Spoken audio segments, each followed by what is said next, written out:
So I'd like to thank you all for coming. I'd like to welcome you to the second evening of the annual Ambedkar Lectures at Barnard and Columbia. I'm Anupama Rao. I teach here in the History Department at Barnard and in MISAS, and I'm associated with the Institute for Comparative Literature and Society, which houses the Ambedkar Lectures with multi-year support from Provost Linda Bell at Barnard, from the Office of the EVP at Columbia, the Deans of Social Science and the Humanities, and the Department of Middle East, South Asian, and African Studies. We've also begun as of this year an exciting partnership with the Columbia Libraries and with Columbia University Press, which will be publishing the Ambedkar Lectures from here on out. I want to thank them, as well as the Center for the Study of Ethnicity and Race, the Institute for Research in African American Studies, and the South Asia Institute. And I'm especially grateful to Lydia Liu, ICLS Director, to Sarah Monks, the Assistant Director of ICLS, for their extraordinary and ongoing support, to Kelly Lemons, our work studies, and to a committed and growing group of student researchers who are working on our Columbia and Ambedkar course and working with our Rare Books and Manuscripts library here to think about an archive around B.R. Ambedkar. It's been my dream to connect the community within and outside the university around this remarkable figure as an occasion for South Asia-specific as well as broader conversations around identity, difference, embodiment, and inequality, and around how we can think about building alliance and solidarity. Yesterday evening was devoted to an engagement with the intellectual history of the interwar, with Columbia University's important role in the formation of the social science disciplines and the development of American pragmatism. Today is devoted to challenging spatial orders of exclusion, race, caste, religion, and especially gender, and the perceptual frames that sustain them. Recall that issues of repair, of redress, and reconstruction, that is, how to memorialize and to overcome exclusion and invisibilization, was very much a part of the Ambedkarite agenda. And it might be worthwhile here to think about something close to home, right across the street, the Butler Banner Project. The project is reiterative. It marks the fact that 5 women tried in 1989 to protest the lack of female inclusion in Columbia's curriculum by hanging a banner above the name of male writers on Butler Library, pictured here, but were interrupted by campus security. That same effort in 1994 was more organized and featured the names of 10 female authors in celebration of Women's History Month. The sign was hung briefly on Butler's facade, and this time remained up without being interrupted by security. But this year's banner consists of female identifying people of color, women of color, whose work does not find mention in the core curriculum except for Toni Morrison. Much can be said about this project, the global affinities it imagines, the ways in which it gestures to and challenges the associations of gendered identity with sexual difference, all of which are important. It seems that when we ask after gendered publics, we're thinking about the materiality of infrastructure, but we're thinking as well deeply about technologies of persuasion, about performative politics, about events of publicity that can be the occasion for violence and violation, but as well for insurgent reclaiming. Our speakers this evening work at the interface of politics and aesthetics, of arts activism and digital inequality, and they work between practices of critique and the imagination of possible utopias. We have 4 extraordinary speakers this evening, and so I don't want to take up too much time by standing between you and them. What I will do is to introduce them in the order in which they're going to be speaking, and this will be followed by comments by Professor Farah, Jasmine, Griffin. As I said, I will introduce them all, and each of them will come up and speak. They've all been asked to speak for no more than 20 minutes, and I'm going to be sitting up here in the front holding up a sign if they exceed their time. This is just so that we have a chance to have conversation after their extraordinary talks this evening, the comments by Farah. So we would like to see how we can carve out some time for engagement with the audience. Asha Kowtal is an anti-caste feminist from India, part of a vibrant collective of Dalit women fighters for challenging forces of impunity, often steeped in the nexus of caste and patriarchy. She represents the All India Dalit Mahila Adhikar Manch, the All India Dalit Women's Rights Forum. Thenmozhi Soundarajan, founding member of Equality Labs, is a Dalit transmedia artist and activist who believes story is the most important unit of change. Some of her current projects have included the transmedia project #DalitWomenFight.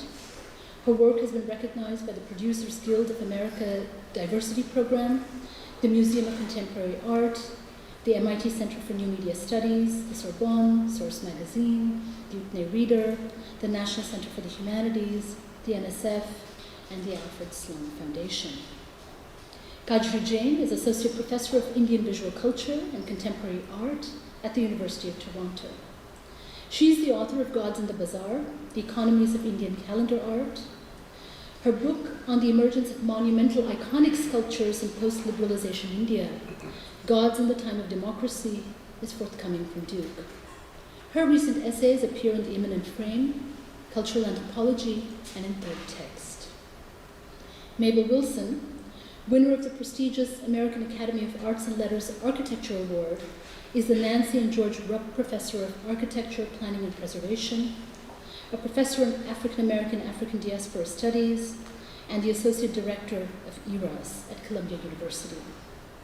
She was honored as a U.S. Artists Ford Fellow in Architecture and Design in 2011, and in 2019, she received the prestigious Arts and Letters Award from the American Academy of Arts and Letters, and was awarded the Educator Mentor Award from Architecture Record's Women in Architecture Design Leadership Program. She is the author of Begin with the Past, Building the National Museum of African American History and Culture, and Negro Building, Black Americans in the World of Fairs and Museums. And finally, Farah Jasmine Griffin, who will offer comments after our speakers this evening. William Runsford Professor of English and Comparative Literature and African American Studies, inaugural chair of the newly created African American and African Diaspora Studies Department, cause for great celebration here on campus. She has interests in American and African American literature, music, history, and politics. Author of Who Set You Flung, The African American Migration Narrative, If You Can't Be Free, Be a Mystery, In Search of Billie Holiday, Clawing at the Limits of Cool, Miles Davis, John Coltrane, and the Greatest Jazz Collaboration Ever, editor of Beloved Sisters and Loving Friends, Letters from Addie Brown and Rebecca Primus, and co-editor of the books Stranger in the Village and Uptown Conversations, The New Jazz Studies. Thank you all for coming this evening, for joining us for this historic event, and thanks to all of the speakers for sharing their thoughts and their time this evening. Thanks. Jai Bhim, everybody. Jai Bhim. Really, I will start by saying two things. One is that this evening is really an overwhelming experience for me. Being here for the lecture series celebrating Dr. Babasaheb Ambedkar, and I was feeling so overwhelmed with that, and then finally had to tell myself, like, there's just nobody else like him, and we're just here to do a little bit of what was left behind for us. Secondly, to excuse a little bit of disorientation on my side, because it's like 4 a.m. for me back home in India. But anyway, I have only like 20 minutes, and I'm going to like try and stick to that time. No more worlds to conquer. For this fine gentleman, there are no more words to conquer. These were some of the lines exchanged in reference to Dr. Ambedkar by his professors at Columbia University and London School of Economics more than a century ago. And I kept wondering, what was it about this man that great scholars at that time felt this way about him? I think the historical oppression faced by our people, there was just no reason enough with which he could sit quietly. And that was the urgency with which he spoke, read and wrote like the way he did. There was little time for him to allow this monster of caste to plunder our lives, livelihood and dignity. I think that unmatched excellence and his unwavering commitment to the courageous cause of transforming the lives of our people make Baba Saheb Ambedkar, I think, the greatest person, the greatest human beings in our history. So this evening, for me, it is not just an honor, privilege, but I think a very deeply humbling experience to present at this second annual Ambedkar lecture series dedicated to this magnificent personality. So today is actually a celebration of that legacy and his contribution to my own life and to the movement that my sisters and me represent, the All India Dalit Mahila Adhikar Manch. What I'm not going to do today is to really not share with you data and stories of multiple forms of violence and discrimination faced by Dalit women. I'm not even going to attempt to speak about the unspeakable horrors that my people are facing every single day. And I'm not here to paint a canvas of this whole pipeline of impunity that exists and is fueled by this caste-ridden society that we are all existing in, that which denies us our life, freedom, and dignity. What I will do instead, what I'll attempt to do, is to really share with you powerful narratives of women from India's most oppressed communities who have come together to challenge these forms of structural violence and injustice. Stories from grassroots organizers who are really saying enough is enough. How long are we going to keep on bearing this kind of injustice and violence? This really has to end. It has to end now. So these are women and young girls who, despite really very meager resources, are building, are attempting, are struggling to build an alternative narrative of the caste, gender, and other intersectional axes. In order to do this,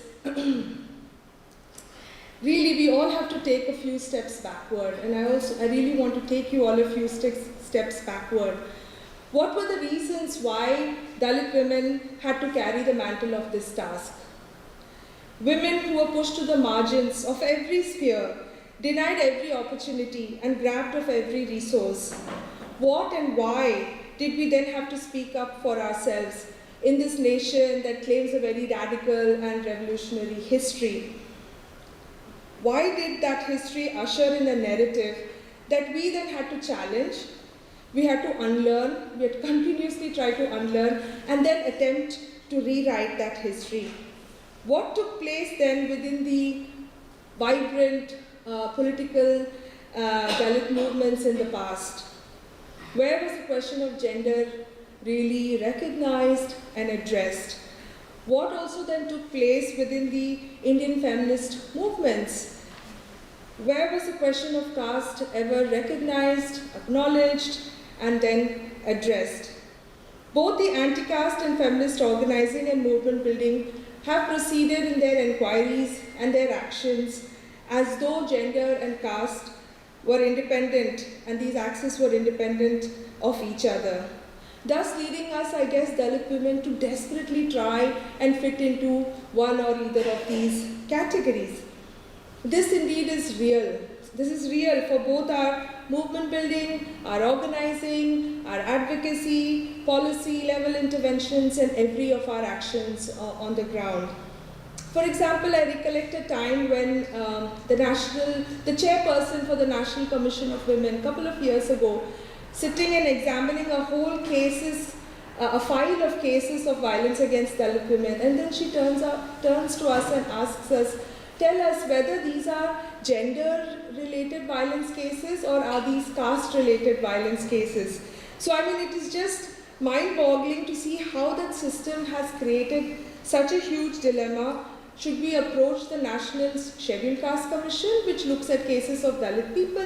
Should we approach the National Commission for Women, which is actually supposed to or mandated to look at all the cases of violence against women? To that my answer was like, what do we look like to you? Like, what do I look like to you? And how do I even answer such a question? But either way, I think the identity and the specific nature of intersectional violence faced by our women never gets a space for hearing or even any kind of action. Similarly, there was again a lot of discourse lobbying around demanding for special budgetary allocations, both for women, which the feminist movements and organizations were looking at the gender budgets in India, and also the other thing called the special component plan, which actually looked at asking for specific quotas within every ministry's budget for development of the Dalit people or the scheduled caste people. There again, where do we as Dalit women seek which pot of money for our development, which is actually meant to so-called bridge development gaps.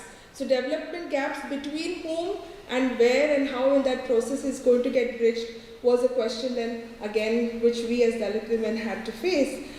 So I think because of these narratives that tend to address either one or the other, specificity of issues faced by the women at these intersections are not just sidelined, not just invisibilized, but I think completely erased, and erased for good. At this point, my disclaimer is that the intersectional approach, again on caste and gender, in analyzing violence and discrimination against Dalit women is important because it highlights the socio-economic political realities that define her specific vulnerabilities.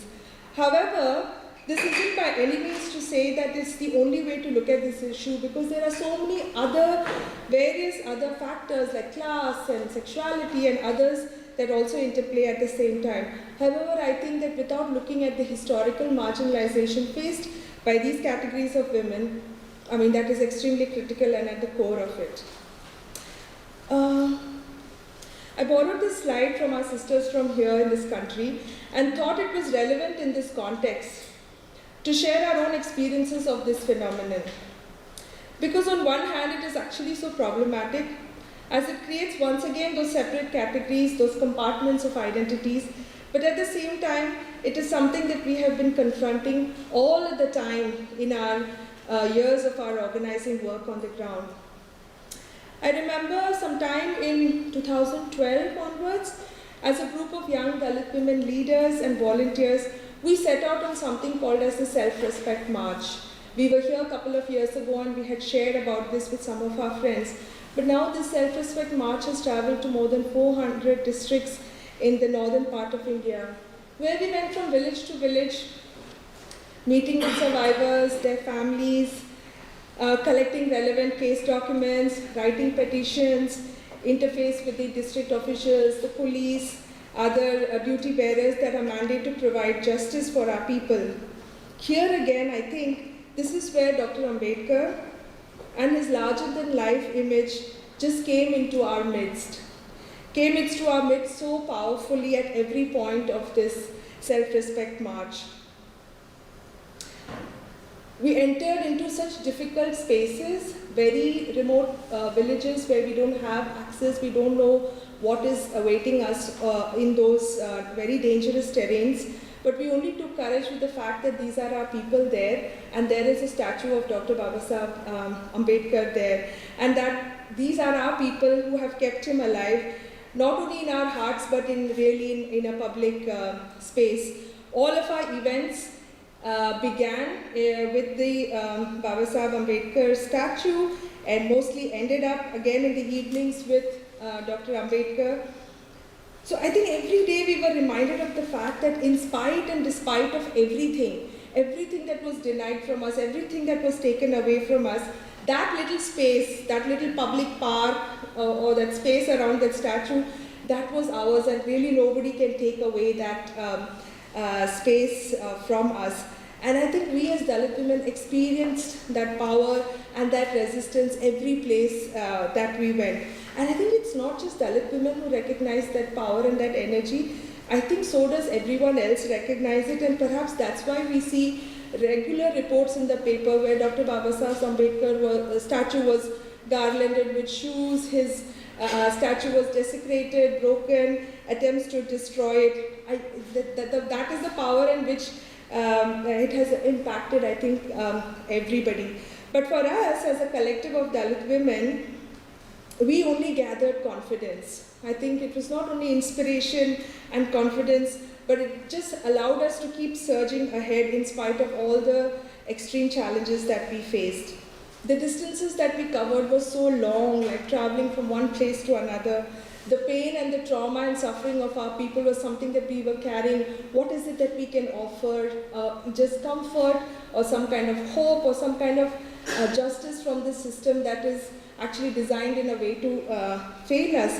But really offering comfort and some hope was the only way that we could keep up with this resistance building. But now, when I look back at all of those days of travel and days and weeks and months of travel, I can now step back and reflect on that journey and the lessons that we learned in that whole process. Little did we realize that we were actually stumbling on and actually countering so many intense challenges and roadblocks. Something that we never even realized at that point of time, because we just kept riding them, we just kept moving with them. But I want to just this evening attempt to just put down a few of these points. Our encounters, we met and we came across several women's rights organizations on the ground in the districts and the villages who were gender rights champions looking at violence against women, particularly domestic violence cases and other forms of violence. But they have actually never looked at engaging with the caste-based atrocities happening in the same villages that they were actually working with.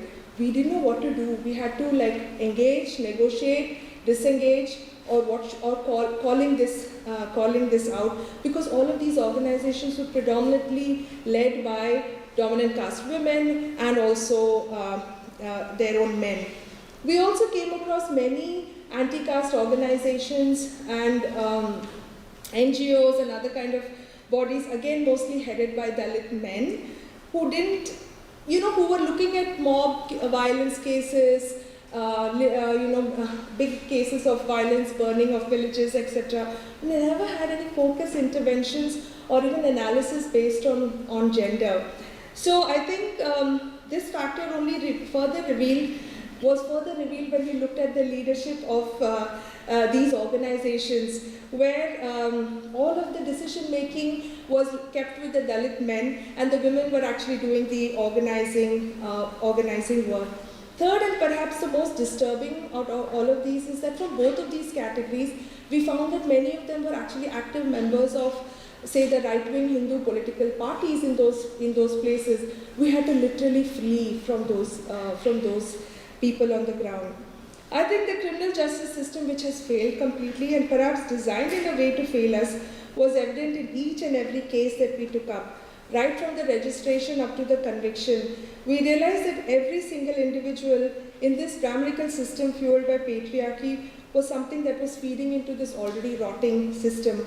We came to realize that all of these folks were complicit in erasing caste from understanding that structural violence, and actually in a very peculiar way perpetrators of those same crimes, right from the local police station to the United Nations, what was happening and how this grave impunity was continuing. The last one, and perhaps the most painful one, was also the discord among sisters from our own communities.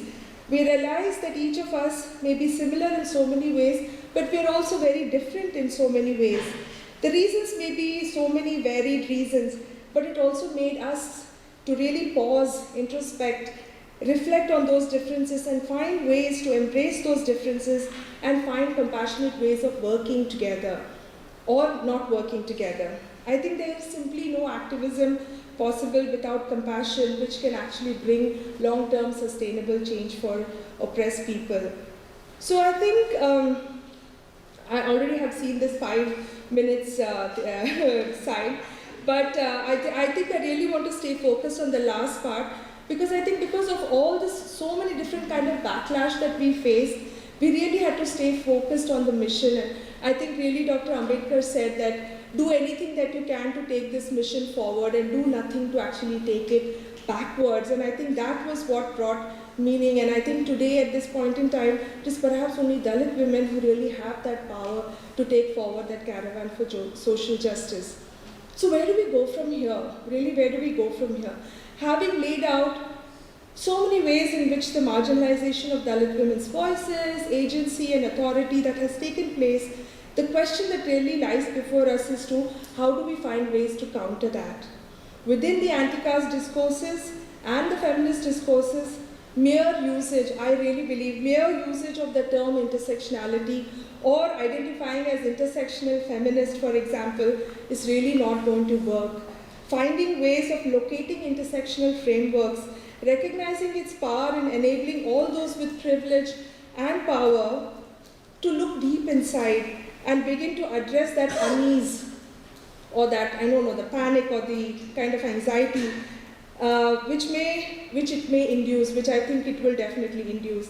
Instead of speaking about that intense trauma and that unease, I think it is really important and mindful of stepping back and finding ways of real solidarity.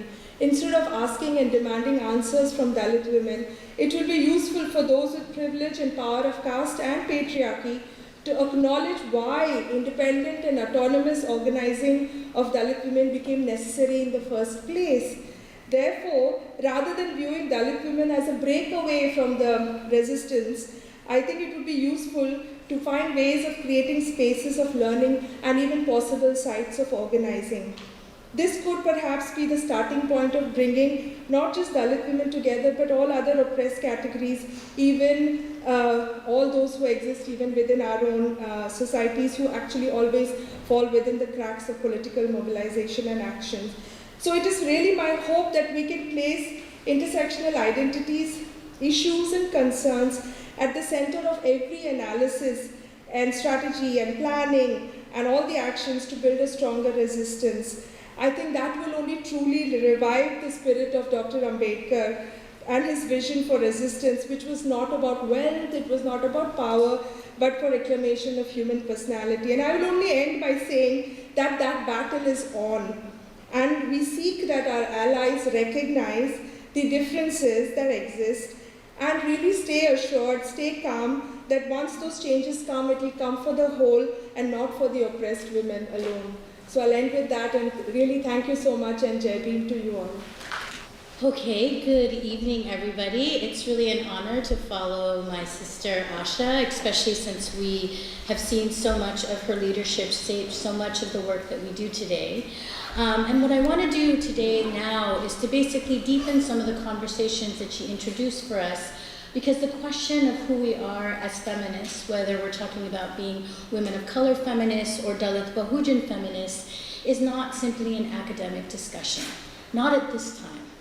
And to really further undergird that, I want to bring up this image. This is an image that was taken 2 weeks ago in Texas.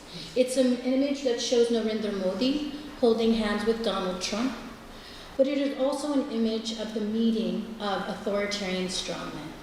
And it is a symptom of what we're seeing right now in terms of strong men destroying the democracies of the earth. And at the core of many of their philosophies is a misogyny and a deep, disgusting, vile hatred of those of us who have held up the torches of justice. It is also probably one of the worst dreams of Ambedkar to see something like this. And I think that when we look at this deep challenge at this moment, we have to actually look, as Asha mentioned, at those of us who have been fighting at these intersections all along. And for me, that is Dalit Bahujan feminists. And that in many ways, when we want to answer the question of how do we defeat this, how do we imagine ourselves beyond Hindu fascism, the answer is in Dalit Bahujan feminism. And for me, I always think about this image, and there's many people who are here who are anonymous that were part of this protest, but this was the protest that happened when Modi first came after he was elected. And at that time, there was 27,000 upper caste Hindus who were there celebrating this fascism, and outside there were thousands who resisted that were caste oppressed, led by Dalit Bahujan women. And this image, to me, tells what that struggle is like in the intersectional challenges that Asha mentioned, which is that if you notice there's all these upper caste men trying to strangle, trying to silence that Dalit woman right there, right? We don't know her identity, but we see her, despite the fact of them trying to shut her down, she's held up very clearly that we will not be silenced, we will not go down. In fact, we won't stop until people recognize that we must end caste apartheid now. And that is the ferocity of our feminism. Our feminism isn't about talking about brown girl colorism and whether or not someone is wearing a bindi or not, and is yoga being appropriated. It is actually a fight for our lives. And the way that we have to look at this is it has the same urgency, and many of us who are Dalit Bahujan feminists have been inspired by black feminists and their call for liberation from white supremacy. It was uncompromising and very clear, and we stand here no more direct than that. I also want to just say that, like, for many people, I think people kind of understand the battle around white supremacy. They don't really understand Hindu fascism very well. And in fact, it feels uncomfortable because it might feel that we're talking about a religion. In reality, when we're talking about Hindu fascism, we're talking about a religious ethno-nationalism that uses religion as a justification for atrocity against Dalits, Muslims, Christians, and other caste-oppressed faiths, where its economic agenda is hidden by atrocity and distracts, in fact, from the ways that they are trying to concentrate land, power, and resources with the oppressor caste. This is really critical to understanding, because if we start to try to fight Hindu fascism by talking about religion and whether or not, Hinduism can be saved, and it's not really, Hindutva is not the same as Hinduism, we're actually having the wrong conversation. And that's one of the primary reasons this is the articulation that is coming out of Dalit Bahujan feminist work. All across the world, this ferocity and clarity of vision is there, and that's where we need, and this kind of leadership is really critical at this moment. Also, to kind of look at the vision for Hindu nationalism, I want you guys to notice how you see the people of India, the leader of them is actually a priest, right, returning back to Brahminical hegemony. We see that they're like traveling over treason, terrorism, corruption, unrighteous conduct, and all of this to create a Hindu Rashtra that supposedly has instant justice, which we know from Asha is actually the opposite of what we've experienced in India under Brahminical hegemony. But also this idea that it's an Indian nation devoted to Dharma without any room for any other religions or those who are not from upper caste backgrounds.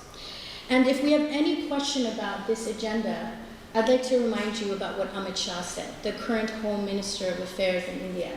He said, "We will ensure the implementation of the NRC in the entire country and remove every single infiltrator from the country."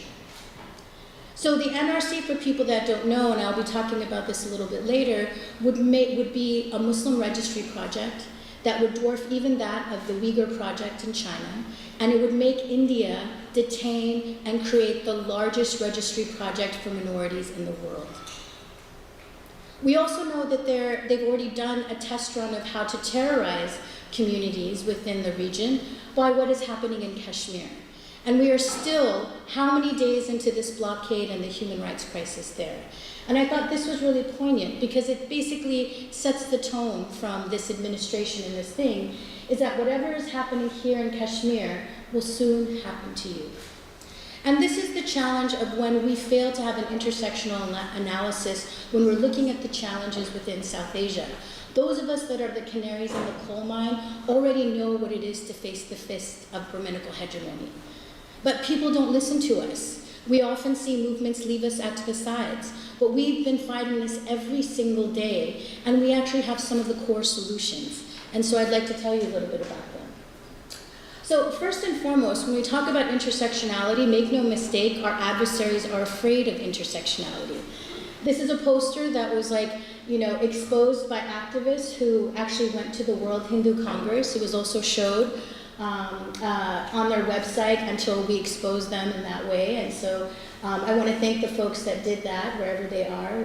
Their bravery actually lets us share this information right now. But if you look, this whole image tells you exactly what you need to know about what Hindu fascism thinks about the rest of us.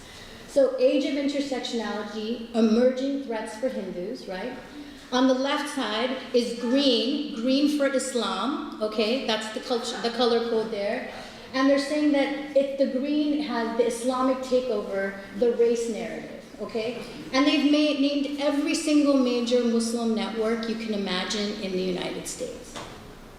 In the center, they have leftist groups, for groups that even don't do leftist work, and that includes major networks like SALT, the South Asian Americans Leading Together, SASI, some folks who are here in this room, AID, Sadhana, and Kowtal. And these are groups that are destroying Hindu identity on social and economic and theological issues.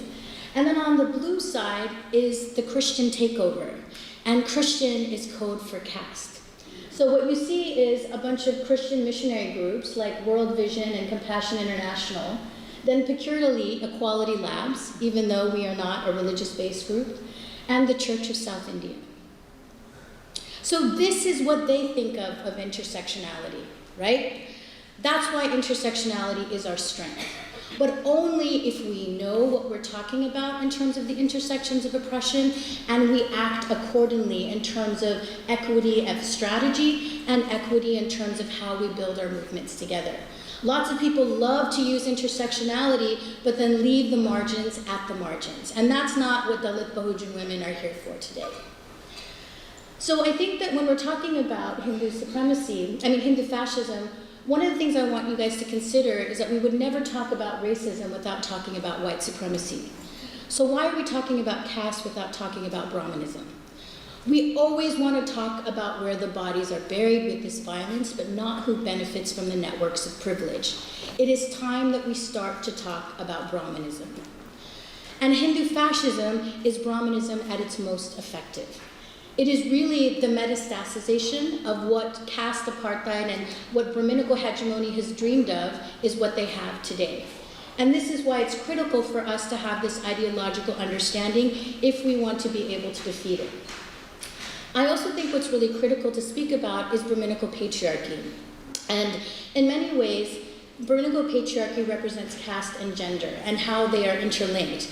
And it was Dr. Ambedkar who first did some of the most critical thinking about this by showing that caste is not made, but within Brahmanism, it is born. And therefore, women are reduced to their reproductive function.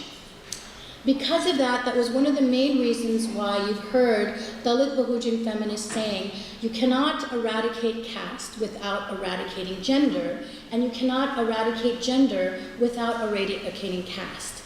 This is something actually Asha spoke about very frequently in the Dalit Women Fight Tour, but I think many upper caste feminists didn't understand what she was saying when they spoke to this because they didn't understand endogamy.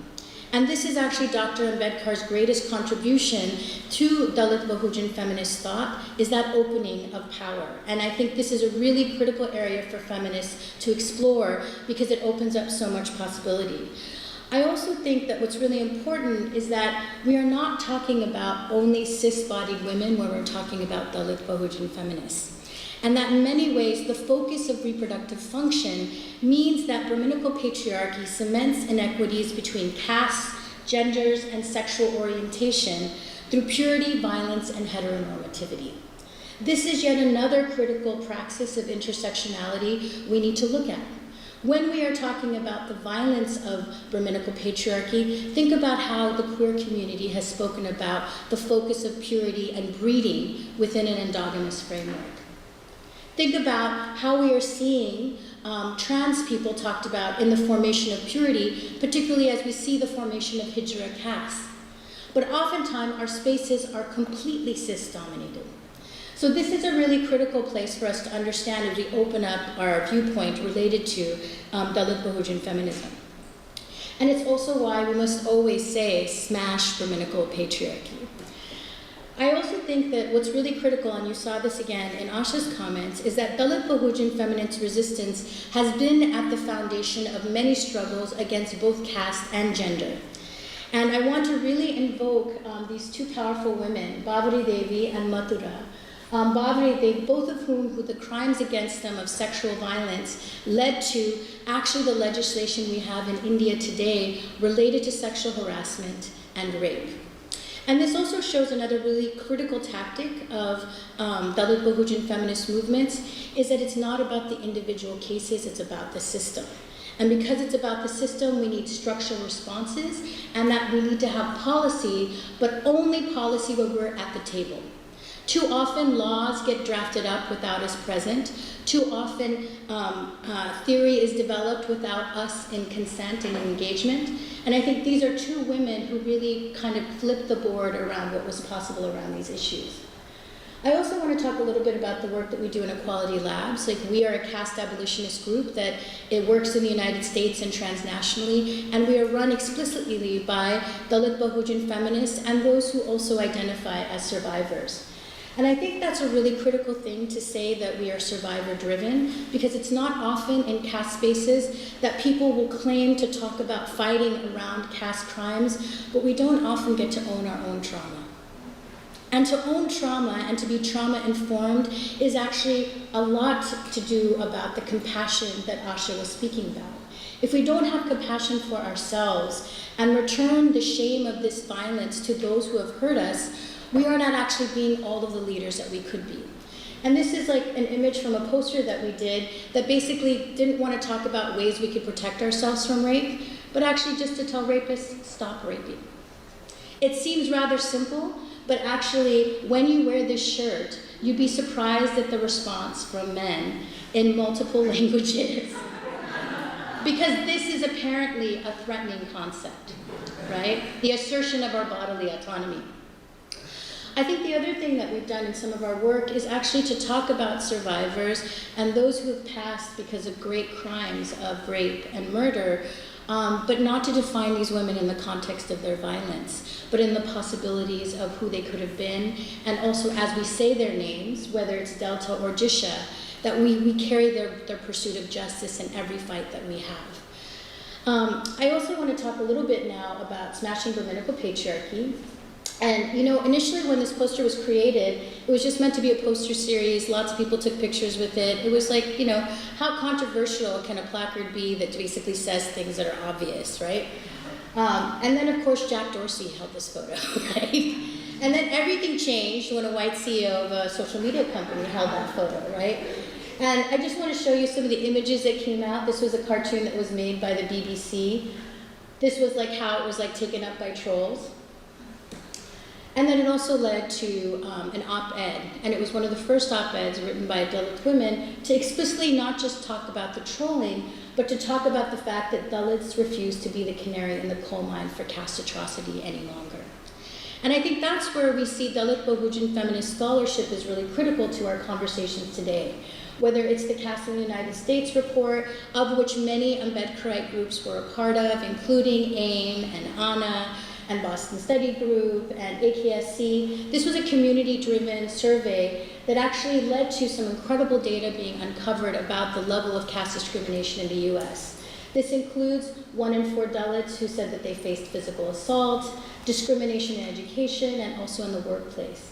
The thing that was very powerful is that report also led to a congressional briefing, and we now have 14 congressional offices that are going to prioritize the discussion of caste.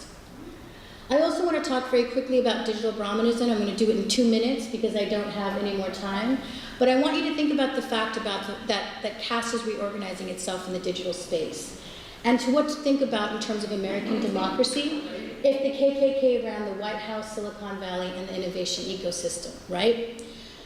You might think that we're there in the United States, but in India, this is now the current system that we're in. And what it means for not just now, but the future economy is quite deadly. And part of the key component of this was the BJP IT cell. And if you compare their strategies, in the 90s it was all about physical pogroms. In the 2000s it's been about troll brigades and disinformation. And you can see some of the things that they say. They're doing this on Christian colonists, the sepoy of breaking India forces. We will drag anti-nationals and those working against the states in the streets. Dalit women, who were some of the first women online, faced this, and nobody responded to this violence.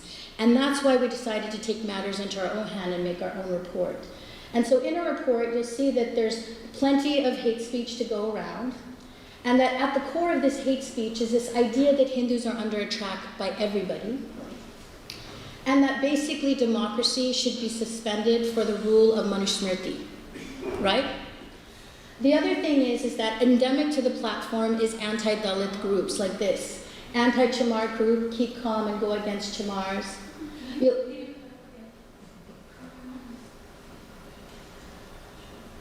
You'll also see groups like this, that this is in a meme group against Chamars. Did you know this object, besides being used as an educational tool for wives, is also used for baseball? You'll also see images like this. So this image, the post itself just says that these are Christians who are being arrested for conversion acts. But it's in the comments that you see the invocation for violence. Shave their heads, blacken their faces, garland these pigs with sleepers, strip them and get them paraded naked, better to kill them in encounter. So this hate speech, which has gotten normalized, is actually against the law in India, but Facebook has refused to acknowledge it. You'll also see images like this, which normalize what's happened there. Okay, I'm gonna have to go quickly, sorry guys. So basically, what is important to know is that all of this is happening in the background of the NRC. So when you have a company that's as complicit with hate speech and disinformation, we are also in a pre-genocidal moment in India. To compare how many people have been deregistered right now, 1 million Uyghur Muslims in China. 1 million in Rohingya created the Rohingyan genocide. We are at 1.9 in the state of Assam who've been deregistered, and we only have one state who's set up registries. We are going to have registries in every single state. So I think what's really critical is that this is a structural issue. And what we have to look at is at the very top levels of Facebook, whether it's Anki Das or Shivnat Thukral, are complicit with this violence. This is because the rise of Facebook came into power because these people were also part of the BJP IT cells. Shivnat Thukral, in fact, is part of the company that made the Modi app. Some of the first workshops that Facebook did was to build the Modi app. So when you think about it, what would happen if Mark Zuckerberg shared a stage with Richard Spencer and then decided to hire the head of the Republican digital strategist to be the head of the American Facebook? Could you imagine the chaos that would happen? And yet in India, people don't know, and they don't know what has happened in that process. So there's a lot of options I think that we need to talk about. We need to block this harm. We need to run platform accountability campaigns. We need to fight for audits of caste and religious bias across all of the social media platforms. We need to also fight for the removal of complicit stakeholders because they do not deserve these jobs. We also have to demand that these platforms do not comply with governmental requests. Imagine what would have happened in the Holocaust if IBM didn't provide the economic and computational power to collect and contact the data related to Jewish peoples. The other thing we need to do is we need to build a Dalit Bahujan feminist tech equity ecosystem. We need more research into caste, faith, and gender bias into the new economy. We need to look at the trends in caste and religious extremism on these platforms, and we need entrepreneurial research and talent pipeline developments. We must educate, agitate, and organize for Ambedkarite power in all of these places, but also recognize that Dalit Bahujan feminism is the future. And I think that, I'm out of time, but I would be remiss if I didn't acknowledge the many Dalit Bahujan feminist scholars who are here who are part of this future. So whether it's Maya Pramod, the Bluestone Rising scholar, Vishwadwati Varg who's here, Swati, Raya, and Mari, to be in a room filled with Dalit Bahujan feminist scholars was Ambedkar's favorite dream. And that we are the ones that are going to take this carva forward, and we ask you to join us. Jai Bean and Jai Sabatai. So thank you very much for inviting me into this space. I feel like what I'm going to do now is just a sort of very detailed academic footnote to what Asha and Thenmozhi have been saying, but I'll just plunge into it. Change of register. In 2009, the heyday of Kumari Mayawati's monument building program in UP, the Lucknow-based Dalit Action Group activist Ram Kumar told me a story. As a youth, he had gone to visit Ghasite Lal Sahu, an anti-caste activist in Kanpur with a rather formidable reputation. So he goes there. At the entrance, rather strangely, he sees a row of Hindu idols. Stranger still, Ghasite Lal asks him to remove his shoes. Puzzled at this gesture of respect, he nonetheless complied. Then Ghasite Lal told him to pick up a shoe and whack each of the idols with it. This was, in fact, a wittily staged test of his Ambedkarvad, or Ambedkarism. It's humor playing with shoes as caste-coded objects in the equally caste-coded performative register of touch and access to space. In the preface to the print version of Ranade, Gandhi and Jinnah, his 1943 address at social reformer M.G. Ranade's 101st birth anniversary, Ambedkar wrote, quote, "I am no worshipper of idols, I believe in breaking them." There, as elsewhere, Ambedkar argued against what he called hero worship. In his last speech to the Constituent Assembly in 1949, his prescient list of risks to India's democracy included bhakti, devotion, or hero worship in politics, quote, "a sure road to degradation and eventual dictatorship." It's easy to see then why so many intellectuals, Dalit Bahujans included, point out the contradictions and risks in building idols of Ambedkar himself. Although as far as I can tell, in Ambedkar's usage, the terms idol and worship almost always refer not to actual material rituals or icons, but are figures for unthinking devotion to mortals, usually in reference to Gandhi as Mahatma. Such criticisms keep surfacing, however, particularly as the statue form, hugely boosted by UP's BSP regime from the mid-1990s, has been appropriated by other parties, either wooing the Dalit Bahujan vote bank or retaliating in kind. The latter's current apotheosis is Modi's 182-meter Statue of Unity, currently the world's tallest statue, with an even bigger 251-meter Ram on the horizon. So, do Ambedkar and Buddha statues fly in the face of Ambedkarvad? Is this indeed a regressive contradiction, a case of false consciousness, or worse, as the mainstream media said of Mayavati's monuments, megalomania? I want to dwell for a moment in the space of this tension between the proliferation of Ambedkar icons in the public sphere and Ambedkar's own writing. And here I'm glad to learn from others much better versed than myself.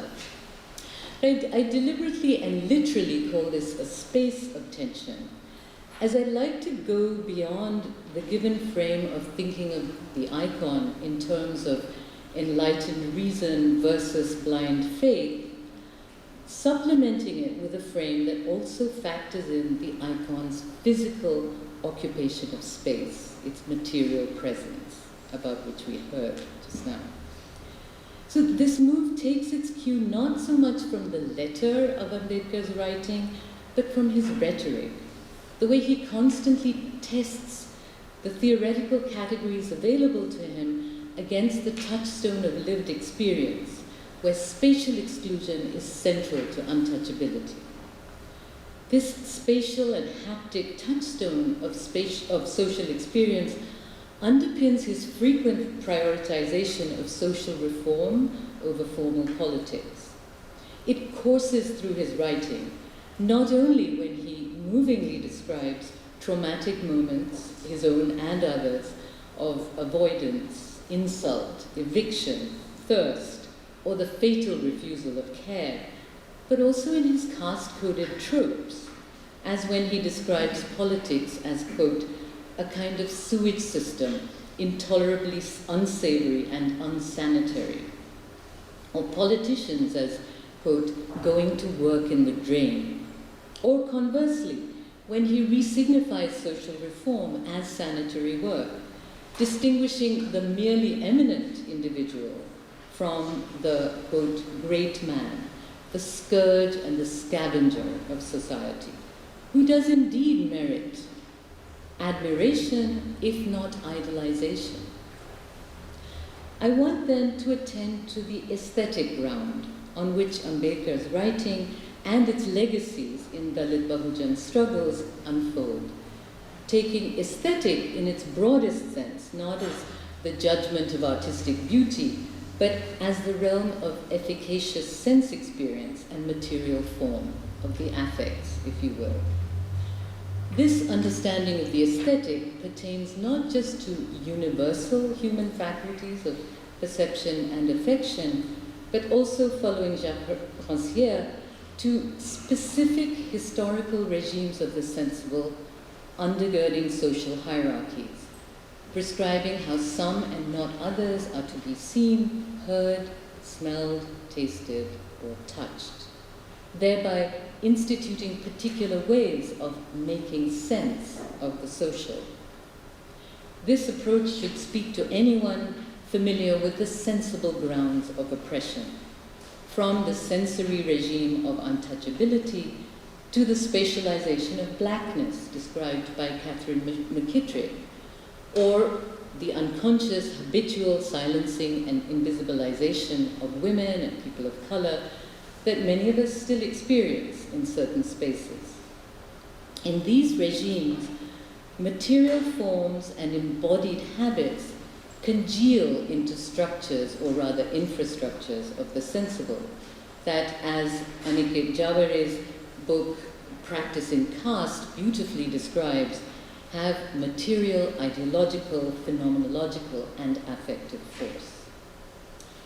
Recognizing this sensible and aesthetic ground of social oppression helps us to see why undoing its infrastructures is so hard, so fraught, and takes so very long. For this requires not only the exercise of reason, but violent experiential shocks to expose, dislodge, and retool a regime's habitual sensory apparatus and expressive codes. Ghasite Lal's violent counter-ritual of idol whacking was a version of this, exposing the material and spatial terms of caste injustice through a reversal enacted in the language of touch. But that was an internal test, not a public expression of dissensus, like the temple entry movement's embodied challenges to the spatial terms of the caste Hindu regime. Administering such shocks in and to the public sphere unleashes a virulent backlash from those dislodged from their psychic and physical comfort zone, polarizing and intensifying dissensus. But the oppressive regime also reconfigures itself, expanding to accommodate and reappropriate the very forces mobilized for dissent. So even as the powerful mathas or monasteries resisted temple entry, burgeoning neo-spiritual movements embraced an expanded constituency, instituting new material forms for modern Hinduism. If Gandhi took this in one hegemonic direction, others fed into Hindutva. Thus, Chinmayananda, co-founder of the VHP, appropriated Vivekananda's expansive spiritualism for the RSS via the Rock Memorial at Kanyakumari. His Chinmaya mission also pioneered the large public icons that brought gods out of the temples, even as Dalits were allowed in. Crucially, such icons don't undermine Brahminical authority, but supplement and extend it into the public arena.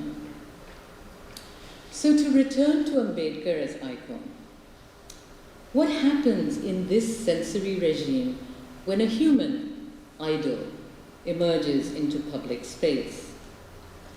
The public icon, whether deity or mortal, has secular efficacy as a sheer claim to space, presence, and belonging, both habitation of a territory and proprietorship over it. In monarchies, statues and monuments assert divinely sanctioned control. In democracies, they embody the communities they represent. But whom does the Ambedkar icon embody? The nation of which Dalit Bahujans are a constitutional part, or the part without a part, as Rancière terms it, of a caste-ridden society? It is the embodiment of this tension that electrifies the Ambedkar icon's presence. This embodiment is particularly freighted and contentious in a primarily spatial and haptic sensible regime, for it is in this language of space and touch that lived experience must be reconfigured. Here, any public icon is a peculiarly tricky object, unable to shake its propensity for animation and enchantment, for it's subject to the logics of what Bruno Latour calls iconoclash. If iconoclasts deface the icon, believing in its efficacy for others, this only further demonstrates its power. For why would anyone behead an inanimate statue? Malati in UP's Raebareli district bought this little Ambedkar statue because she heard he was a very great Baba Sahib, or saint. But once she installed it outside her house, people started throwing stones at it. His power thus confirmed, she fended off the stones with her own body. Here the icon's public exposure to the gaze of hostile others enabled the violence that confirmed its efficacy. As a lightning rod for collective affect, the public icon does not remain a purely secular object. Michael Taussig calls this a labor of the negative that exposes the public secret of the obscene basis of state or social power. This is how dissensus breaks through the sensory status quo, making iconoclash a powerful political force from Raebareli to Charlottesville, exposing the ongoing obscenity of racist, casteist, and other regimes. This might shed a different light on Mayawati's icons and monuments in UP. Following Dalit activism and organization in the 1970s, leading to and catalyzed by the infamous emergency of 1975 to 77, thousands of statues of Ambedkar and Buddha, mostly small, informal, and cheaply made of clay, cement, and plaster, were used to assert Dalit presence across West and North India. This included claiming parcels of land granted to the landless during the emergency, but often not actually claimed until, given until the 1990s. Christophe Jaffrelot suggests that such statues were often intended to deliberately provoke caste Hindus, much as Tilak used the Ganapati festival a century earlier to provoke Hindu-Muslim conflict and forge Hindu unity. So, by the time the BSP first came to power in UP in 1995, they were well acquainted with the power of icons and the violence attendant on them to claim rights to space. By 1997, 15,000 Ambedkar statues had been installed in UP, particularly in designated Ambedkar villages, with a Dalit population of 30% or more, unleashing desecrations and other atrocities in response. But what the mainstream media and public opinion really seized on was Mayawati's lavish program of monuments, memorials, and parks featuring Dalit icons, mostly Ambedkar and Kanchiram, but also herself. Their centerpiece is the Dr. Bhimrao Ambedkar Samajik Parivartan Pratik Sthal, Monument to Social Change, featuring a bronze memorial statue of Ambedkar by Ram Sutar, also the sculptor of the later Statue of Unity. Drawing a clear parallel between casteism and slavery, it's based on the Lincoln Memorial. Departing from the usual Lenin-like iconography of Ambedkar, standing with one arm raised, instead showing him seated, firmly occupying his place. As I've described elsewhere, this assertion of presence and duration is the overriding logic of this remarkable complex. Its 150 acres are built entirely in stone and bronze. Its multiple edifices, referencing ancient Buddhist and global imperial architecture across the centuries, Luxor, Karnak, Delhi, Fatehpur Sikri, Persepolis, Rome. This vocabulary is easily read as an absolutist will to power, but for many I spoke with, it signaled a will to endurance in the face of social and political vulnerability and restitution for centuries of invisibility. For Ram Kumar, it wasn't a case of either or. He said, yes, there's imperialism, Shahanshahiyat to hai, but no one has done this for us. As at other BSP monuments, the striking lack of greenery, except a few palm trees, speaks to the very real threat of later neglect, which would turn any landscaping into a jungle. But this sensorium also recreates the exposure to heat and the glare of the sun to which laboring Dalits have historically been subjected, universalizing this corporeal experience rather than one of verdant spaces of leisure.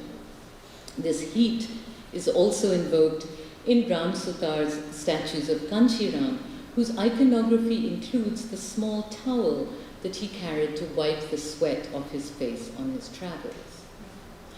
The most powerful element of these sites, however, is their sheer lateral expanse. This is not the visual dominance enacted by tall edifices in a modernity whose hegemonic sense is vision, its privileged site, the city with its urban skyline. Their relentless paving just wants to cover the ground with the signification of presence. Its territorial excess, again, not an imperial claim, but a poignantly impossible bid to compensate for all the spaces and times of Dalit Bahujan exclusion, 150 acres for the Ambedkar Memorial, 112 for the Ganchiram Eco Park, 32.5 for the Bodh Bihar Shanti Upvan, to name just a few.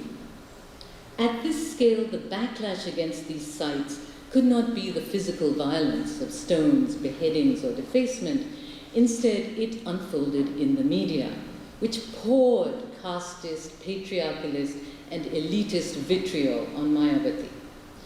If this exposed the public secret of casteism and kept antagonism on the boil, it also ensured that the Dalit Bahujan vote would never again be ignored. And here again we're seeing how the power of Ambedkar and his icons elicits attempts at reappropriation by the current regime. In 2018, the UP government ordered that Ambedkar's very Hindu middle name, Ramji, appear on all official records. Meanwhile, his statues are caged to prevent defacement, paradoxically wresting them back to the casteist spatial language of enclosure and to the idioms of purity and pollution as politicians cleanse public slurs by washing icons with milk. These aren't labors of the negative that ignite idols, but labors of the positive that seek to contain and douse their fire by reclaiming Ambedkar to a hegemonically Hindu sensory regime of deification, space, and touch.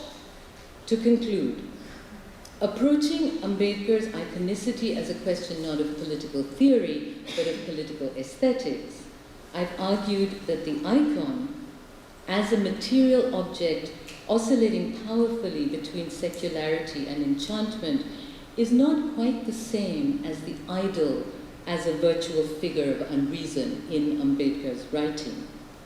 So rather than highlight the contradiction between the Ambedkar icon and his critique of idol worship, I've described the productive contradictions within the Ambedkar icon, which make it a site of ongoing public struggles over space and the sensorium. For Ghasite Lal and Mayawati, this struggle was conducted in the registers of space and touch, in which oppression is enacted and felt, just as Ambedkar reappropriated reading, writing, and thought from their Brahminical grip. If this account is not consistent with given ideas of Ambedkarvad, surely this very inconsistency is consistent with Ambedkar's critique of unthinking devotion. Thank you. Okay, good evening, everyone. I just want to say thank you.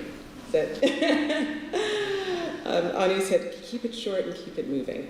But it is indeed an honor to be here this evening, and I think a really extraordinary series of talks. And so I think I'm sort of bringing up the rear. I am going to talk more specifically within the US content, and I think address something that Kajri brought up, these kind of aesthetic grounds of social oppression, in particular around the question of the monument. And I am going to talk about Charlottesville. TJ is a rapist, is a racist. Oh, TJ is racist and rapist. Read the sign three protesters propped up against the shrouded statue of Thomas Jefferson at the University of Virginia in Charlottesville. On September 13, 2017, dozens of protesters, a group that included students, faculty, and local residents, engaged in an act of civil disobedience by wrapping the figure of Jefferson in black plastic and draping a Black Lives Matter, fuck white supremacy banner at the statue's marble base.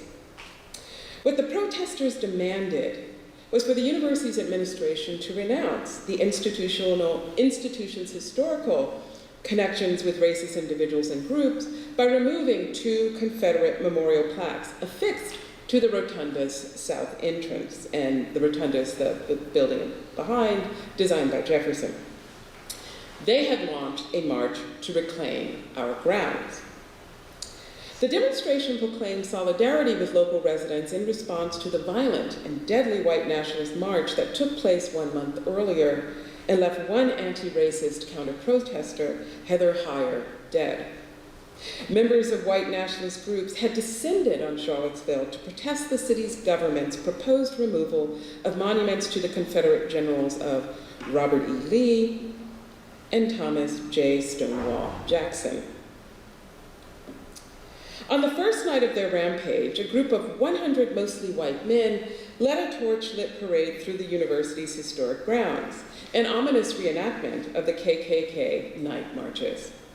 While alternating cries, "You will not replace us," and "Jews will not replace us," and "White lives matter," the throngs of white nationalists encircled a smaller group of anti-racist protesters at the base of the Jefferson statue.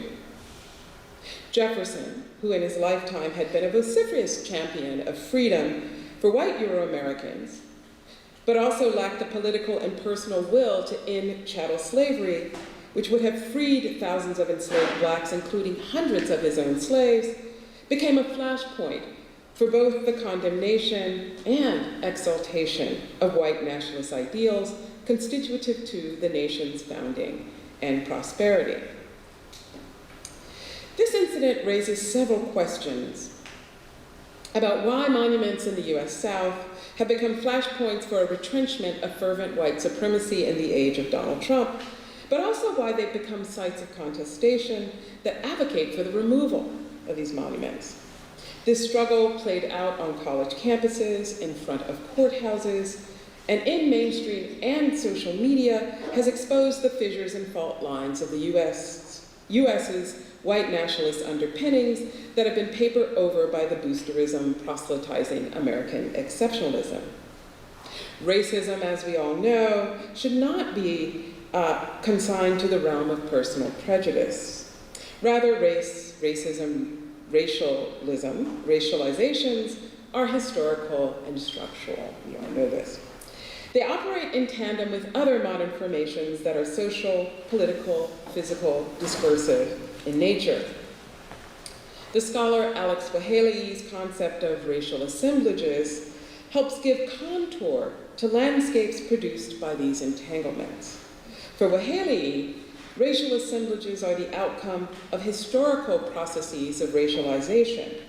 He writes, quote, as ongoing sets of political relations that require, through constant perpetuation via institutions and discourses, practices, desires, infrastructures, languages, technologies, sciences, economies, dreams, and cultural artifacts, the barring of white subjects from the category of the human as it is performed in the modern West, end quote. Architecture, its discourses and practices, and the allied modern disciplines of the built environment are part and parcel of racial assemblages. Therefore, I want us to think together about how we unpack the legacies of dehumanization that have been the deadly consequences of the invention of racial difference in order to ask how monuments, their formal tactics of figuration, identification, and historicization reinforce and territorialize the power of these racial histories. In other words, in order to challenge racial histories, we also need to trace a history of race, keeping in mind all the while that one has only to read Hegel's Lectures on the Philosophy of History, in particular, the introductory section, The Geographical Basis of History, to recognize that the concept of history is always already racialized and racist. As Hegel writes of Africa, quote, history is in fact out of the question. Life there consists of a succession of contingent happenings and surprises, quote. So the blueprint for the biopolitics of the US social order has always meant that white subjects, idealized in the bronze figure of Jefferson's robust physique, or as Cleo here, have thrived at the expense of the lives and labor of black and brown bodies. Historian and theorist Michel Foucault formulated the modern racial state power dynamic as one, quote, to make live and to let die, quote. Foucault contrasted this modern state power with the prior configuration of the right to sovereignty, a divine right whose power in the hands of the monarch or church in the West exercised the right, quote, to take life or to let live, end quote.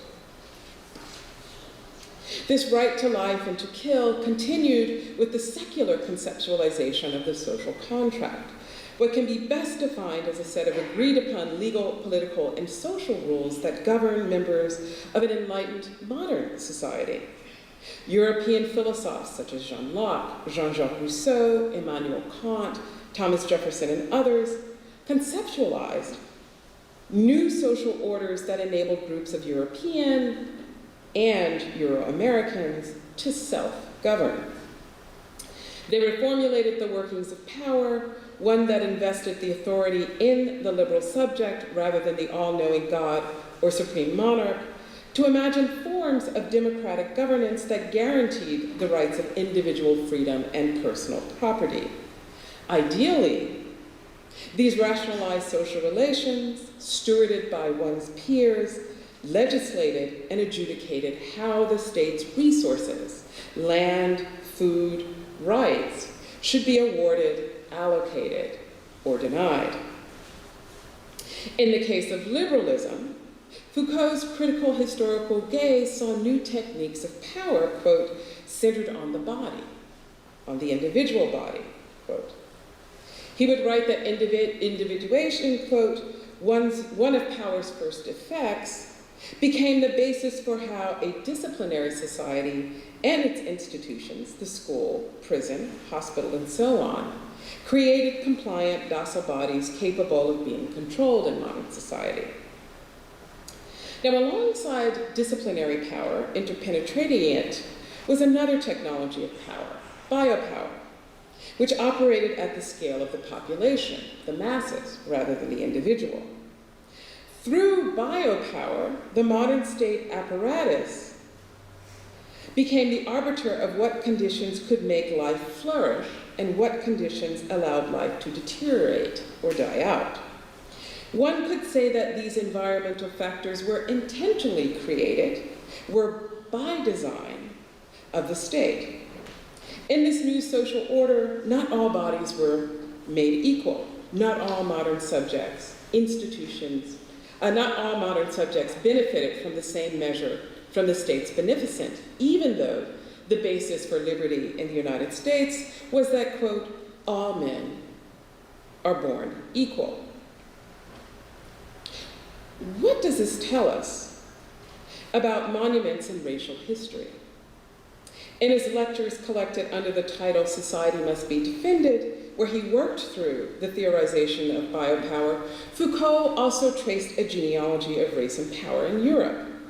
Importantly, Foucault located the origins of racism within the historical development of European nationalism, noting, quote, what we see as a polarity, as a binary rift in society is not a clash between two distinct races, but a splitting of a single race into a super race and a sub-race, end quote. However, as scholars such as Mahila have cogently argued, Foucault placed race as a primitive social rift latent in modernity, one that emerges fully formed in state-sponsored racism of the 19th century and finally becoming fully operative in lethal state racism implemented by the Nazis.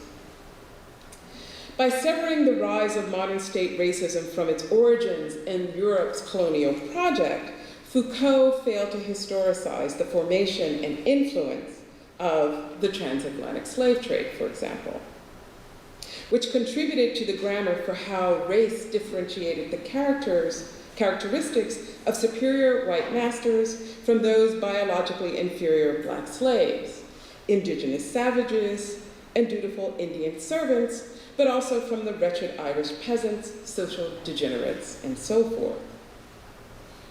Rendered by science, history, and culture as subhuman, these inferior races, what Denise De Silva has labeled as Europe's others, were rationalized as exploitable for their land and labor. The operative nature of biopower opened up thresholds of inequality that rationalized the diminished material conditions of daily life, poverty, violence, death, experienced by racialized Europe's others. That divide, make, live, and let die, I would propose, defined W.E.B. Du Bois's color line at the start of the 20th century. That line, separating make, live, and let die, demarcated Sylvia Wynter's dominion of man, the universal European ideal of the human, from an archipelago of otherness. Europe's others eked out an existence as the not modern, the not rational, the not free, the not white, the not citizen, and the not human. As a technology, biopower managed 19th and 20th century populations who worked and lived in the public and private domains of housing, institutions, commerce, and urban spaces. And the state invented ways to regulate this new architecture in urbanism, whose networks were much larger than the enclosures of disciplinary power. So if we rework and expand Foucault's Eurocentric genealogy of race and power as a geopolitic, we can discern how the modern state's regulatory and administrative structure evolved from how metropoles like London, Liverpool, Paris, Nantes, Amsterdam, New York, and elsewhere managed its colonial holdings, how they developed new technologies to subjugate indigenous, enslaved, and colonial populations, and invented new technologies of war and extraction to claim more land and raw materials. So to be sure, it was Europe's merchants and monarchs, prime ministers, traders, missionaries, planters, bankers, and boat builders, rope makers and blacksmiths, engineers and architects who constructed the apparatus of the transatlantic slave trade. Across 3 continents, the trade's transactional networks connected through ports and depots, jails, warehouses, auction houses, plantations, banks, custom houses, offices, stores, and great houses, the material spaces. The resources and wealth gleaned from these colonial routes of the trade in human flesh, raw materials, and finished products allowed white Europeans, which eventually included the working classes of the 20th century, to thrive under industrial capitalist expansion, while the denial of resources and the theft of wealth incrementally killed Black and brown peoples in Africa, Latin America, Asia, and the Americas. So to return to the US's racialized landscapes from its inception as a nation in the 18th century, I just wanted to show a couple more of these pictures. This is from a bank in London in the 20th century.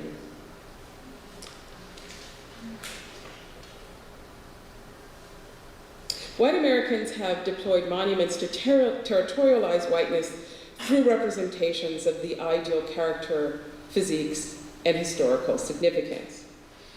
The proliferation of Confederate monuments to a fictive lost cause encapsulates this practice par excellence. To correct the record, these are mislabeled as Confederate monuments. They are American monuments, reflective of shared values erected by American citizens. These symbolic expressions of white supremacy in monuments, which in towns like Charlottesville, Virginia, demarcated where Black residents under Jim Crow's prohibitions could or could not venture. These worked in concert with racial assemblages of urban space, substandard housing, segregated public amenities, racial violence, and law enforcement to diminish the prospects of Black life. The memorial landscape of Charlottesville provides fertile ground to consider this racialized dynamic.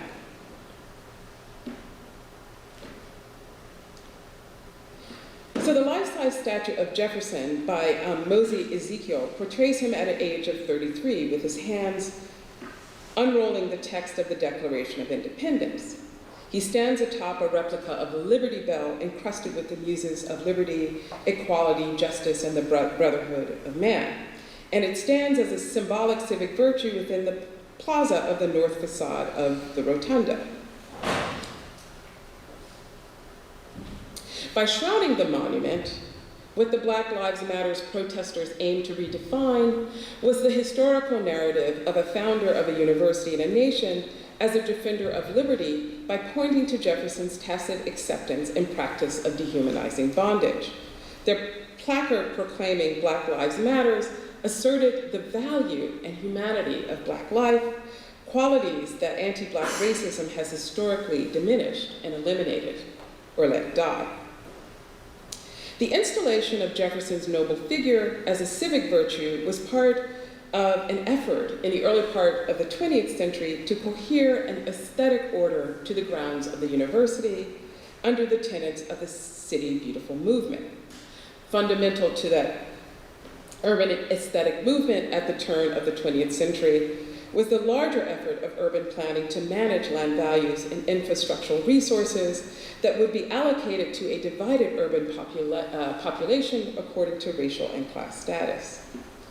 Statues of American statesmen and war heroes, along with Judeo-Christian and classical mythologies, reinforced a visual aesthetic of beauty and the ideal physique as white.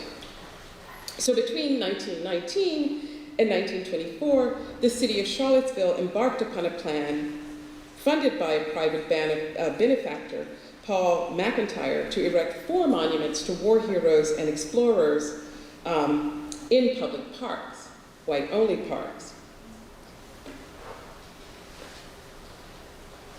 Artist Charles Keck, a protege of Augustus St. Gaudens, who Keck also crafted Columbia's gates, sculpted the statue of Jackson from bronze and granite, and is often praised by art historians as one of the finest equestrian statues of the period, when it was dedicated in 1921. At the 1924 unveiling of the Lee Monument by New York artist Leo Lentili, the Ku Klux Klan marched in full regalia in the city's celebratory parade. 1924 also saw the Virginia legislature pass the Racial Integrity Act, making it unlawful for a white person to marry any other person save another white. So under the guise of beautification, these public markers crafted a constellation of symbols of white supremacy that reconstituted the unequal social order under slavery, one that had been upended by Black political and economic ascendance during Reconstruction. A blue ribbon panel commissioned by the city, cited in their December 2016 report, said that too often Black history had been silenced or suppressed. The commission astutely reminded residents that the narratives that supported white supremacy had begun as long ago as 1619 in Virginia, although challenged by many, continue in various forms today. They decided to, in fact, move the monuments in the city, which were struck down by recent rulings.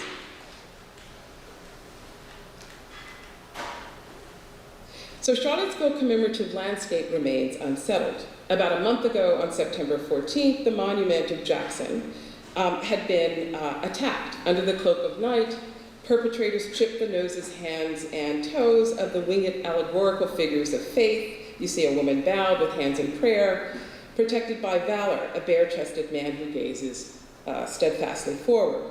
The couple in full stride not only guide Jackson toward a mythic victory of the Confederate States of America, but their idealized visage also led white Americans toward true racial domination. In addition to chipping away at the allegorical figures, the attackers sprayed in black paint on the side of the base the numbers of 1619, a reference to August 1619, the date that 20 enslaved Africans were purchased by Virginia colonists at Port Comfort. Fed up with the refusal of the state to act to remove the offensive monuments, activists sought to rescript the narrative that faith and valor were central to remembering a failed traitorous war with a more honest recollection of the rationale of the Civil War, that's that of slavery and the slave trade. In a way, the attackers accomplished, at least temporarily, what the Blue Ribbon Commission advised, which was, quote, to tell a more complete racial history and to transform these narratives in order to become the community we want to become. Thank you. Good evening. I have the unenviable job of commenting on these papers, and really I just want to sit and soak them all in and hear what you have to say, so I'm not going to take too much time, but I do have a few comments about them. First, I want to thank the panelists. I learned so much from each of you, so thank you very much. Last night I was part of a panel with Angela Davis and Gina Dent, and we were talking about global Black feminist histories and trying to encourage a kind of decentering of US Black feminism and putting it into dialogue with Black feminisms globally. And here tonight, I was thinking that's even not enough, that you know, we need to hear from each other beyond Black feminisms because there's so many points of commonality, and even where we digress, I think there are places for us to learn from each other. So I'm especially grateful for the opportunity to have heard these papers.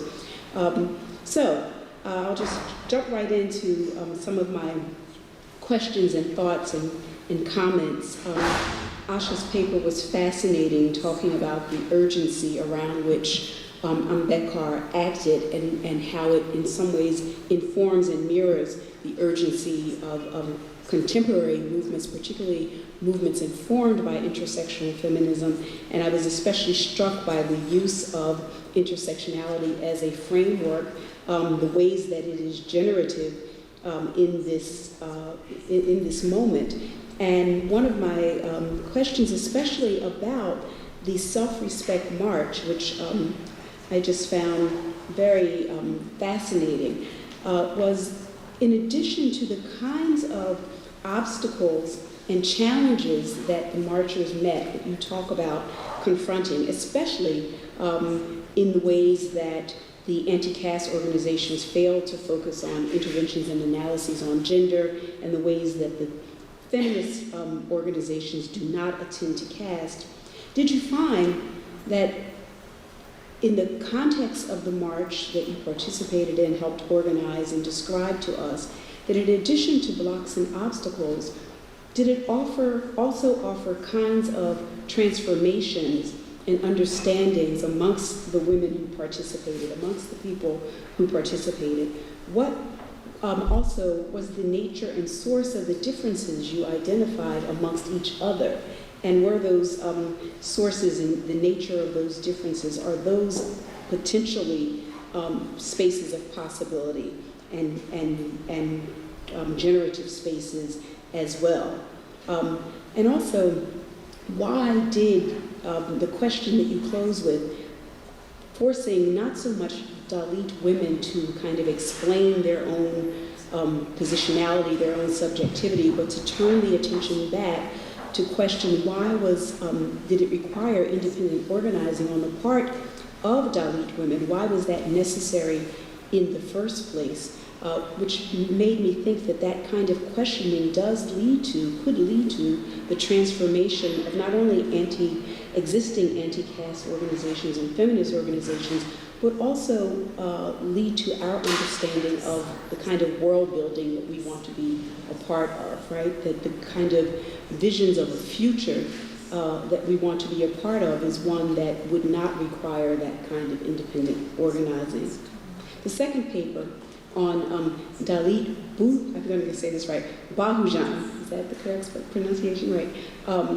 Feminism was absolutely fascinating in terms of how the positioning Dalit feminism led by Dalit women at the center not only of a movement for kind of challenge to misogyny and gender violence, but also a movement to social justice in general, the leadership of women. I love the phrase ferocity of our feminism, and that's one that I'd like to see travel beyond the specificities of Dalit feminism, ferocity of our feminism that forces us to challenge and talk about who benefits from caste privilege. Can we eradicate, to remind us that we can't eradicate caste without eradicating gender, that our analyses and our organizing are not only intersectional, but that we are trying to, again, I'm thinking that notion of kind of world building and future building, build a future where the intersectional analysis sits at the center of what we're doing, not to define women in the context of the violence, but of their possibility. And then the turn at the end to the dangers, warning us of the dangers of the digital sphere, and asking us to think about the ways that the top levels of places like Facebook are complicit with caste violence. And I think even here in the United States, something that people don't know as much is that it's really a lot of Republican strategists and operatives who are in the leadership of Facebook even here. And I feel like there was a sort of sounding call for us to be attentive to that. And I especially like the way this paper did not only present us with the sets of problems that Dalit feminists find themselves organizing against, but left us with a sense of what we must do, left us with a sense of a vision of our future, and not only imagining that future, but ways of building it as a world-making project with Dalit feminists in the lead. The second two papers about public monuments, I found Professor Jain's paper very, very interesting in terms of looking at the ways that touch and access to space are challenged by these public monuments of Ambedkar, and giving us a much more complicated way of understanding these, the distinction between, let me just see if I get that right, the idol and the, what was the icon? The icon and the idol, right. And I think that most of us kind of came into this thinking of the icon as a kind of idol figure, but you making the subtlety of that distinction and showing the ways that the thinking of it as the icon versus the idol encourages a kind of admiration, not a worship. The sensible realm of oppression and the ways that these public monuments can remind us of, bring us back to the sensible and the aesthetic realms of oppression, but also be a way to oppose those as well. The claims to space that these monuments can and do enact. And that paper I thought spoke, of course, very well with Mabel Wilson's final paper on these aesthetic grounds of social oppression, especially the ending, just where we started, with a march, right?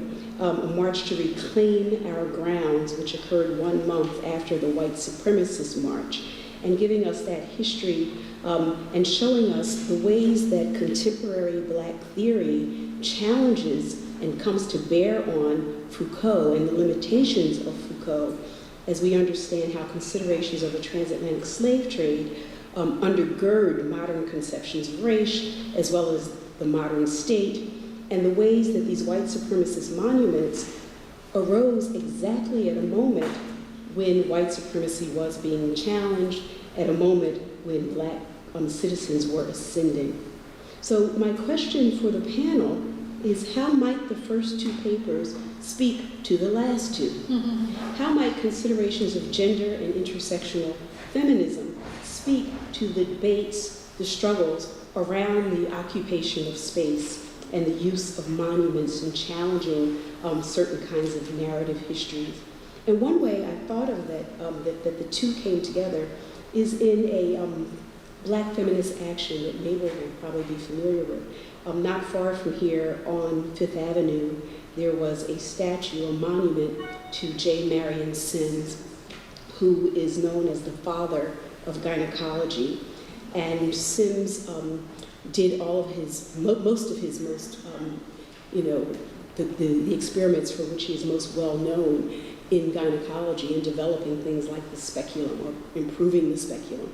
He did on very kind of brutal and mutilating experiments on slave women's bodies. And there was a Black feminist action of young women, a very performative action of young women who first gave us the names of the women who he mutilated. And also the young women dressed in kind of hospital gowns thrown with blood on them to challenge that space. And so there I see a kind of bringing together of this kind of intersectional feminism with challenges to these public monuments. And I'm wondering if there are other ways that you see these ideas speaking to each other. Thank you so much for those papers.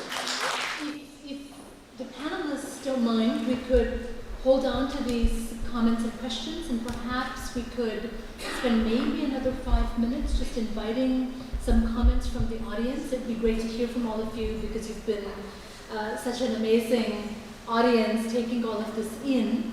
So it might be that we'll just take about 4 or 5 comments or questions. Please keep them brief, and then we can allow our panelists to have the final word if that's okay. I think. Oh, we have a mic in the back. So if there are comments or questions, please raise your hand. Yeah, please. Hi, my name is Ruby. I go to SIVA. I had a question about the challenges and opportunities of the women's rights movement, specifically with adult movements, coordinating with other women who belong to other minorities in India, especially with the rise of fascism and authoritarianism in the country. What challenges and opportunities do you see in that? So we're just going to hold the comments. Are there other thoughts? Or?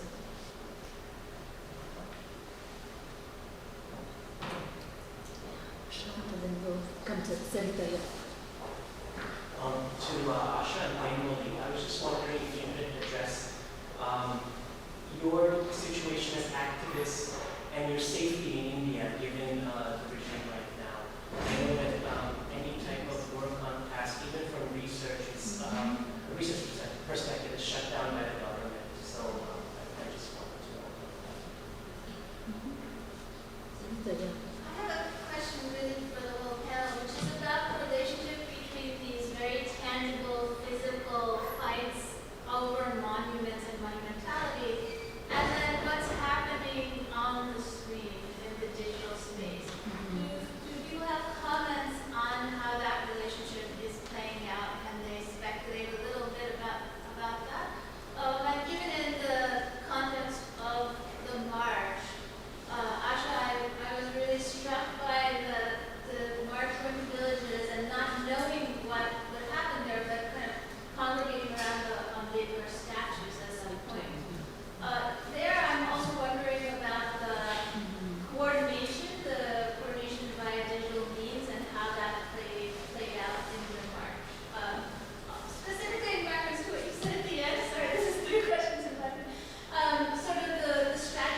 maybe a couple more comments. Yeah, Mahila, please. Hi, thank you all so much for your papers. I just wanted to pick up actually on a point that Farah made in her comments, and that is about thinking about, I guess, the possibilities of coalition or building alliances among marginalized women's communities from different parts of the world, and just any work you've done around that or anything you know about that. Yeah, we'll take that final question in the back and then come back to our panel. I'm just wondering if this is an inflection point being Dalit feminism right now, and if so, why? So lots of comments. Please don't feel like you have to take them all on, but if maybe each of you could take just maybe a minute or so to respond in whatever way makes the most sense, and what you want to kind of open up for your panelists, it would be great. Whoever. Please. It's only now that I actually see so many old friends, and it's so exciting to be here. Thorat sir is here, and I think there's so much of wealth of information and knowledge over here. But I don't know, like there were so many questions and I didn't even have a pen to note it down. But nevertheless, I think the experience of the march was the biggest learning actually came for us as a collective in that whole process. I think we really grew and we evolved in that process. The support and the everything else that came from outside was very mixed. In some districts, we had Dalit men themselves obstructing the mobilizing and the actions that we were taking. In some places, we had our brothers standing with us and fighting with the police and with the administration. We had many of them who just saw us doing what we were doing and coming and buying samosas and juice for us to eat and to drink, you know, simple things like that also, but also really standing with us. So it was mixed. In terms of the other feminist organizers or the general so-called champions, I think this march started just about a month and a half after the Nirbhaya incident had happened, and you know the entire country and the entire world was talking about it.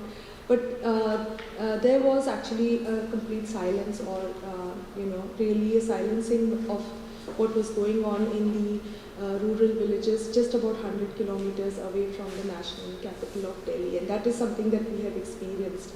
What I also meant by independent and autonomous organizing is really about the question of leadership and the authority and agency over what we want, and without any mediation from elsewhere, that we are speaking for ourselves, we are organizing, we are doing everything. So the point I was trying to make is that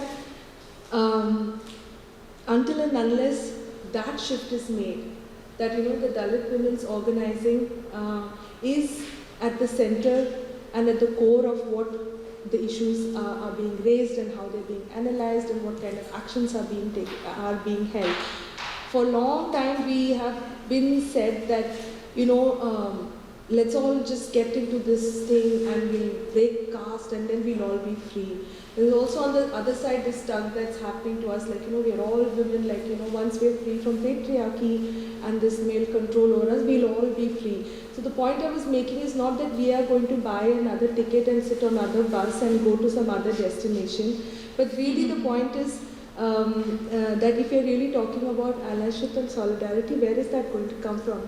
I have been in part of many of these discussions where I've placed like almost on the hot seat and like, Asha, now you tell us, what should we do to break caste and, you know, this kind of violence? I'm like, I just have to either roll my eyes or say something like, you know, you cannot ask me that question. It's actually a job that you need to start doing within your own families and your own communities, and I can't even like tell you what you need to be doing. I'm anyway doing what I need to be doing. So that's why I made that comment about why it is so important for us to center those narratives within our own agency and authority. The other one was like about, really brief. Yeah, oh sorry, please. There's no other way there. We have to find ways of working together. the whole, maybe Thenmozhi will speak more about it, what Bahujan signifies and how actually oppressed communities and women particularly need to come together. The last one which I'll take is about the serious risks and threats that human rights defenders, particularly those from marginalized communities. I cannot even sit here and explain actually how difficult the ground situation is for us, really even physically to get out of our homes and leave after 6:30 or 7 in the evening, to that extent, and what kind of things we can talk and to whom we can talk. Right from top to the bottom, the entire system has been infiltrated by these rabid forces, I should say, and it is extremely, extremely challenging with the policy level changes and as well as the physical harm and risks at the ground. I'll stop because that my time is over, but we can talk over after this discussion is over. Thank you. Do you want to maybe pick up and just take about a minute? And I'm sorry, I'm going to cut you all off after 1 minute. So I'm going to talk really fast. But I think to your question, Sarika, I think visibility is power.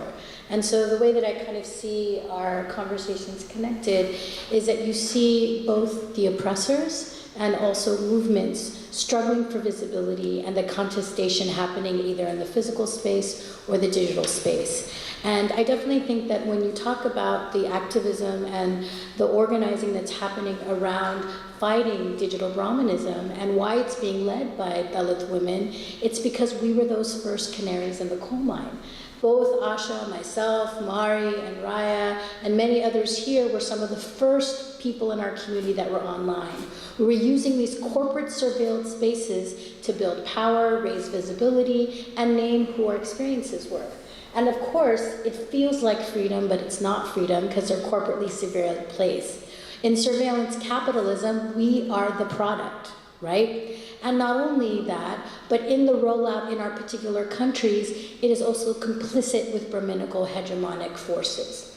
And I think that's why there has to be a structural challenge to these places, whether it's people taking off the nose and saying we're going to reassert our history in that context, or positive in the context of our colleague. Dalits go and gravitate and create Ambedkarite statues just for the same reason why Black communities have Martin Luther King Street or whatever city you know. It's that that's where you know that the Black community is. It's nowhere you can be safe.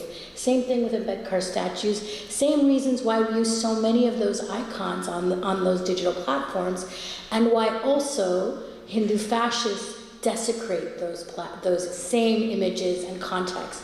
They want to show that no matter how much we come forward, that they will never allow us to be free. And I think that's why, as opposed to getting into a troll war and going back and fighting that one Sanghi, our goal is we shut the whole shit down.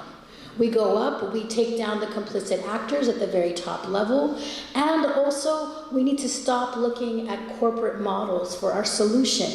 We have, as within the Dalit Bahujan community, but also within people of color communities in the United States, we have a generation who've been trained in STEM. Particularly in the Indian context, we have so many Dalit engineers and Muslim engineers. Why are we using Facebook when we can build our own unicorns? What would happen if we built the next eBay? What would happen if we built the next Lyft? But it wasn't rooted in surveillance capitalism. It was rooted in Ambedkarite equitable principles. We should really not think simply about reforming things that are bad within a capitalist frame, but start building the proactive of what we can with our own tools, with our own autonomy. And I think that's really the futurism of Dalit Bahujan feminist possibilities and all women of color feminist possibilities. We had to make a way where there was one. People often don't think our problems are real problems, and then the solutions they give us are half solutions. But we're here to say that fucking doesn't work. Especially in 2020, when we see strong men there destroying, with white supremacy and Brahmanism, it's not only that they don't think that our democracies don't matter, it's that the world itself doesn't matter. And now, when we try to battle this challenge of climate change, we have to be merciless in what we're willing to re-examine, which must be everything. And to this point right now, we can tell you, white women, and upper caste feminist movements have not had the answers for our countries. We need to be able to have folks that have traditionally occupied those centers of power move over and let those who have been marginal be centered to the community, because the reality is we've been solving these problems little by little all the way along. Let us take the future of our species forward now.